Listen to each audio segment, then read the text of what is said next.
Assalamualaikum warahmatullahi wabarakatuh. Alhamdulillahirrabbilalamin. Wassalatu wassalamu ala asrofil anbiya'i wal mursalin wa ala alihi washabihi ajmain, amma ba'du. Puji serta syukur kehadirat Allah subhanahu wa ta'ala.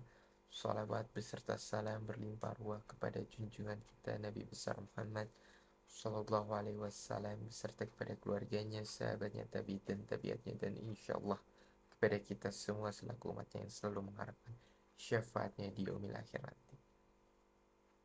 Alhamdulillah, pada kesempatan kali ini saya akan mengangkat tema mengenai cara meraih akhlak dan tantangan akhlak pada zaman sekarang. Berbicara tentang akhlak, perlu kita ketahui bila kita menarik pengertian akhlak secara bahasa, akhlak berasal dari kata khuluq yang artinya budi pekerti, tingkah laku, sifat, dan karakteristik manusia. Dan berbicara tentang akhlak, terkadang kita suka terkecoh antara akhlak dan etika. Bila etika merupakan baik dan buruk yang telah disepakati dalam masyarakat, dan ini hubungannya dengan suatu norma yang telah disepakati dalam suatu masyarakat, tentu jauh berbeda dengan akhlak. Akhlak merupakan refleksi akidah, hasil dari suatu ibadah kita kepada Allah Subhanahu wa taala. Berbicara tentang ibadah sudah menjadi kewajiban kita selaku manusia untuk beribadah kepada Allah Subhanahu wa taala, seperti yang dijelaskan dalam surat Az-Zariyat ayat 56 yang artinya, tidaklah aku menciptakan jin dan manusia melainkan untuk beribadah kepadaku. Di sini jelas disebutkan bahwasanya perintah manusia dan jin untuk beribadah kepada Allah. Namun, apa hikmah kita beribadah kepada Allah? Di sini dijelaskan pula dalam surat Al-Ankabut ayat 45. Inna sholata anil fahsya'i wal munkar, yang memiliki arti bila kita sholat, sungguh kita akan terjaga dari perbuatan fahsya wal munkar. Apa itu perbuatan fahsya? Perbuatan fahsya merupakan perbuatan seperti sering berkata kotor, berkata jorok, mencela orang lain, merendahkan orang lain. Itu merupakan perbuatan fahsya. Sedangkan apa itu mungkar? Mungkar merupakan perbuatan seperti menipu, membunuh, khamar, dan lain sebagainya. Tentu bila mana kita sholat ibadah sesuai dengan apa yang seharusnya, dengan benar, dengan khusyuk, tentu kita akan memiliki hikmah, yaitu terhindar dari perbuatan fahsya wal munkar dan terbentuknya suatu akhlak.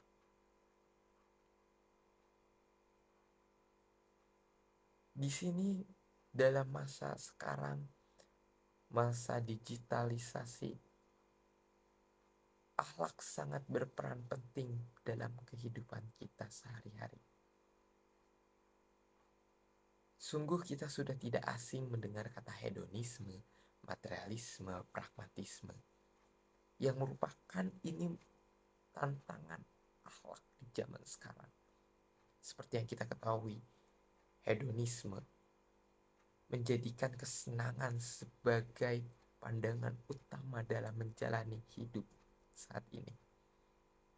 Kita sering lihat, kita sering nonton di media sosial, banyak sekali orang-orang yang flexing, orang-orang yang memamerkan hartanya, menjadikan kesenangan sebagai yang utama. Tentu hal ini tidak patut untuk ditiru. Tentu hal ini tidak patut untuk kita contoh selaku umat Islam. Karena hal ini merupakan hal yang bertentangan dengan perbuatan akhlak. Adapun yang selanjutnya yaitu materialisme. Paham suatu pekerjaan hasil apa yang kita capai merupakan pure murni seluruhnya hasil dari usaha kita. Tentu ini sangat keliru. Tak kala kita mendapatkan suatu pencapaian, tak kala kita mendapatkan suatu penghargaan, baik itu dalam pekerjaan, baik itu dalam kuliah, kampus, dan lain halnya, kita memiliki hasrat, kita memiliki kesombongan terbetik dalam hati. Ini hasil kita, ini hasil usaha kita, ini hasil jerih payah kita, ini hasil proses kita. Tanpa kita berpikir, ini merupakan kehendak Allah. Jika Allah tidak menghendaki, tidaklah mungkin terjadi sesuatu hal terhadap diri kita. Maka dari itu, perlu sekali kita selaku umat Islam, apapun pencapaian yang kita dapat, apapun hasil yang kita terima, kita percaya ini ada campur tangannya Allah, dan ini semua adalah kehendaknya Allah. Di satu sisi lain memang kita harus berusaha semaksimal mungkin, tapi kita harus percaya semua ada campur tangan Allah. Dan yang selanjutnya yaitu pragmatisme, di mana mementingkan sisi praktis demi mencapai tujuan yang praktis. Tentu hal ini bertentangan pula dengan akhlak dalam kehidupan kita sehari-hari. Bila kita ingin yang praktis, cenderung diri kita mementingkan semua hal, yang penting tujuan kita tercapai, tanpa mementingkan halal dan haram. Semuanya kita hantam. Cukuplah hukum itu terbagi menjadi dua, halal dan haram. Janganlah menjadi tiga, yaitu hantam. Cukuplah dua, halal dan haram. Jangan menjadi tiga hal hantam. Kalau menjadi tiga itu sangat bahaya. Jika halal dan haram itu sudah menjadi yang utama, janganlah kita tambah ada lagi tiga, yaitu hantam.